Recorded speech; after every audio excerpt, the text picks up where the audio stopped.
Okay, आज tele मसाला के salon time में पहली बार ऐसा हो रहा है जब हम किसी भोजपुरी की सुपर एक्ट्रेस को लेकर यहाँ पर आए हैं। तो जी हाँ, मैं आप लोग को मिलाती हूँ यहाँ पे रानी से। हाय हाय। ओके, रानी की लाइफ तो हम सब जानेंगे सैलून के ट्रीटमेंट के दौरान कि रानी की लाइफ किस तरह शुरू हुई, किस तरह एक्टिंग में आई और अब बहुत जल्दी वो कुछ नए नए काम भी करने वाली है। पर उससे पहले रानी, जब मैंने आपको यहाँ के लिए पिच किया कि आपको यहाँ आना है, क्या माइंड में आ रहा था, कितना पैम्पर होने वाली वक्त निकाल के? एक्चुअली बहुत ही टायर्ड चल रहा था मेरा डे, वर्कलोड ज़्यादा था। लेकिन जब मुझे यहाँ का आने का मालूम हुआ तो मुझे लगा कि ओह, मुझे सबसे पहले यहाँ जाना चाहिए, क्योंकि मुझे रिलैक्स की बहुत ज़रूरत है इस वक्त, ताकि मेरा माइंड रिलैक्स हो और कूल फील करूँ मैं। इसलिए मैं सबसे पहले यहाँ भाग कर आई, एंड थैंक्स टू कि मुझे यहाँ पर इन्वाइट किया। सो देखते हैं आज कितना रिलैक्स मिलता है मुझे यहाँ पे। और साथ में रानी को ये भी बता दूं कि पूरे ट्रीटमेंट के दौरान रानी आपको आपकी जर्नी मेरे साथ शेयर करनी है, किस तरह आपकी शुरुआत हुई, किस तरह फर्स्ट ब्रेक आपको मिला, क्योंकि हम चाहते हैं सैलून टाइम बहुत ज़्यादा इंटरेस्टिंग हो, क्योंकि आपकी लाइफ की जर्नी के बारे में हम जाने। तो क्या आप एक्साइटेड हैं अपनी पूरी लाइफ, पूरी किताब खोल? बिल्कुल। और मैं आपको बता दूं कि आपको बहुत ही अच्छी जो कमाल की बातें फिर तो मालूम होंगी आज मेरे बारे में, और आप सभी को जो नहीं जानते हैं, क्योंकि मेरा जो जर्नी स्टार्ट हुआ है बहुत ही इंटरेस्टिंग तरीके से स्टार्ट हुआ है। ऐसा लगेगा कि कोई फिल्म की स्क्रिप्ट लिखी जा रही है, तो बहुत मज़ा आने वाला है आप लोगों को भी। एक रियल लाइफ की फिल्म अब हम देखेंगे यहाँ पे सैलून के इस सेगमेंट में मेरे साथ। तो चलते हैं अंदर, यहाँ पे वो जो ट्रीटमेंट करवाएंगी वो आप लोग एंजॉय कीजिए और साथ में इनकी पूरी जर्नी हमारे साथ एंजॉय कीजिए। चले रानी? Let's go.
मुझे बहुत अच्छा लगा, इसकी मुझे बहुत ज़्यादा ज़रूरत थी, क्योंकि इतना ज़्यादा काम डेली रूटीन में मैं मतलब रिलैक्स नहीं हो पा रही थी। बट क्यूटीज़ में आके रियली ये भी रिलैक्स हुआ है। और मेरी स्किन आप देख सकते हो, डार्क सर्कल्स थे वो कम हो गए हैं।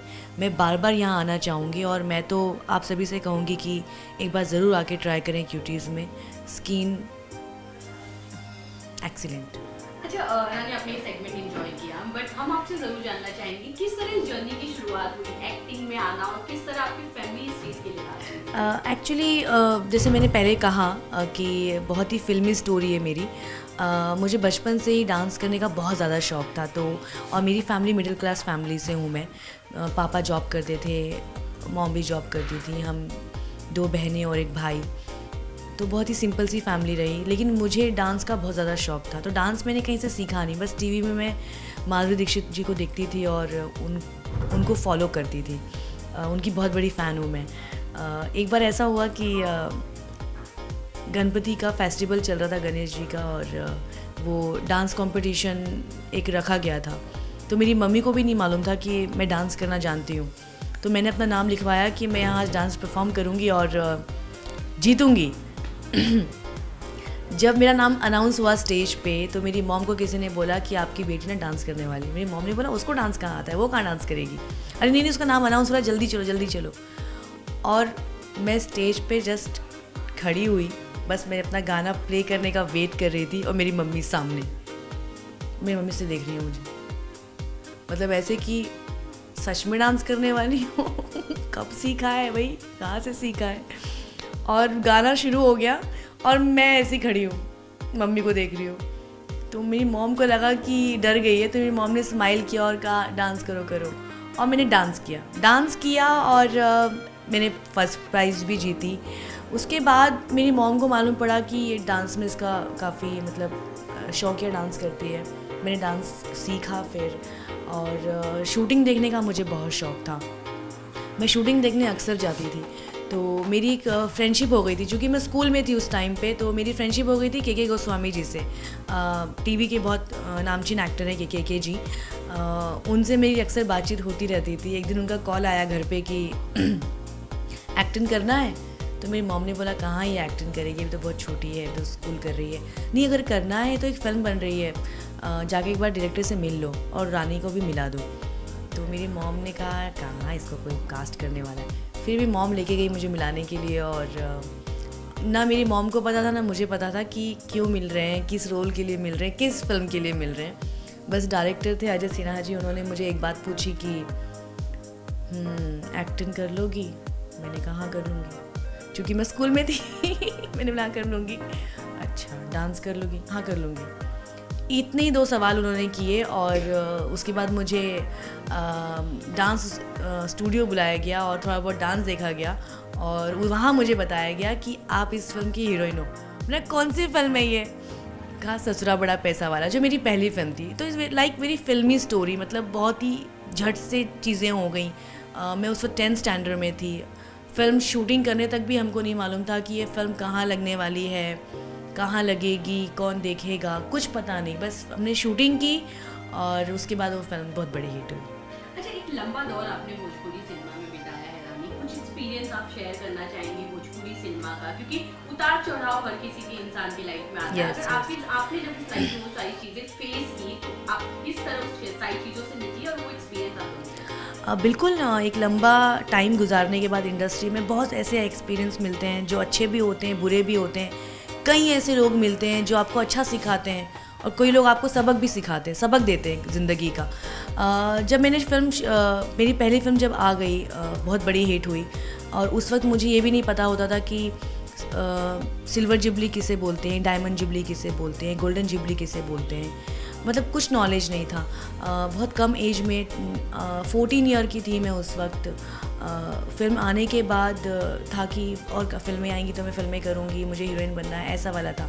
लेकिन उसके बाद एक्चुअल स्ट्रगल ना उसके बाद शुरू हुआ, क्योंकि एज एन एक्ट्रेस लड़कियों को उतना सपोर्ट नहीं मिलता है। जब एक फ़िल्म हिट होती है तो पूरा क्रेडिट हीरो लेकर चला जाता है। एक्ट्रेस जो होती है उसको थोड़ा बहुत क्रेडिट मिलता है। हमेशा हर जगह होता है। तो मुझे बहुत ज़्यादा क्रेडिट नहीं मिला था उस फिल्म का, लेकिन फ़ैन फॉलोइंग मेरी बहुत अच्छी हो गई थी। उसके बाद फिल्मों से हटाया जाना या फिल्मों से निकाल दिया जाना, मैं बहुत डिप्रेस होती थी कि यार मुझे क्यों फिल्मों से हटाते। कई लोग बोलते थे कि यार वो तो हीरोइन लगती ही नहीं है, कई लोग बोलते थे इसको डांस ही नहीं आता है। तो मैंने हर चीज़ को ना एक चैलेंज की तरह लिया, क्योंकि मेरी मॉम का सपोर्ट, मेरी फैमिली का सपोर्ट मुझे हमेशा से बहुत ज़्यादा रहा।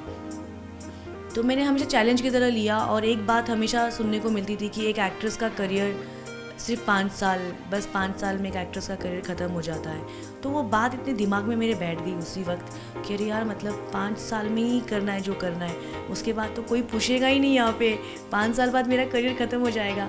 तो मैंने वो जो टाइम देखा ना, और उस टाइम ने मुझे बहुत बहुत स्ट्रॉन्ग बनाया अंदर से, और उस वक्त ही मैंने एक डिसीज़न लिया कि मैं एक ऐसी फिल्में करूँगी जिससे मेरी परफॉर्मेंस को लोग ज़्यादातर याद रखें, ना कि सिर्फ मेरी फ़िल्मों को। तो एक ये स्ट्रगल टाइम था। देन एक स्टार बनने के बाद का जो स्ट्रगल होता है वो तो हमेशा करना पड़ता है।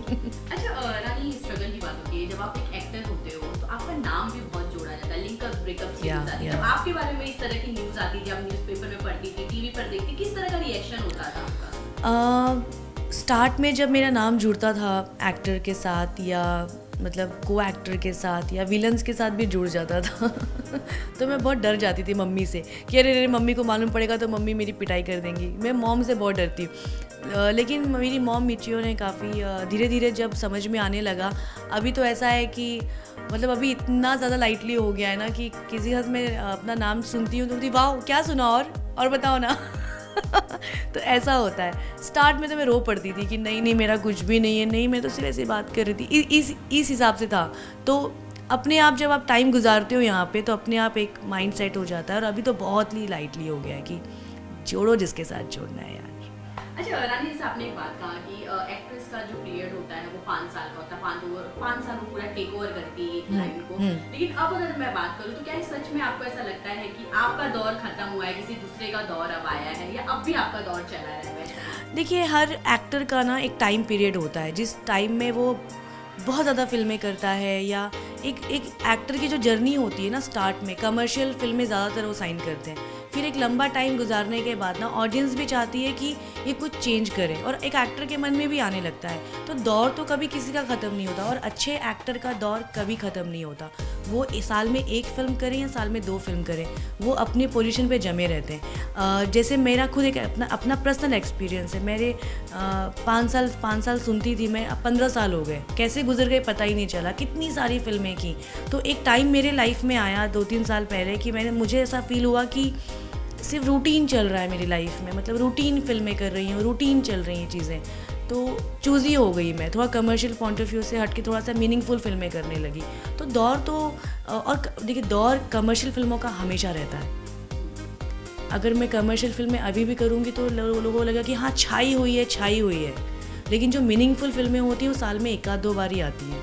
तो दौर तो किसी एक्टर का, एक अच्छे कलाकार का दौर कभी ख़त्म नहीं होता। अच्छा, भोजपुरी सिनेमा से हटकर आप अलग अलग चीज़ों में आप इन्वॉल्व होने वाली है रानी, तो कुछ ऐसे प्रोजेक्ट्स के बारे में आप बात करना चाहेंगी जाते आते अपने फैंस के साथ? भोजपुरी इंडस्ट्री में तो बहुत ज़्यादा प्यार मिला है मुझे, और आज मैं जहाँ कहीं भी हूँ या मैं इसके बाद भी जहाँ कहीं भी जाऊँगी, नो डाउट भोजपुरी इंडस्ट्री का बहुत बड़ा हाथ है इसमें। आने वाले कुछ अच्छे प्रोजेक्ट्स मैं कर रही हूँ जो बहुत जल्द आप लोगों को मालूम पड़ेगा कि मैं क्या क्या कर रही हूँ और क्या क्या एक्साइटिंग चीज़ें लेकर आ रही हूँ आप लोगों के लिए।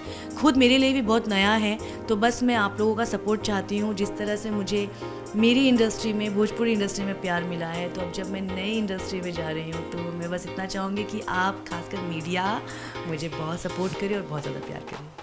Thank you so much. Thank you.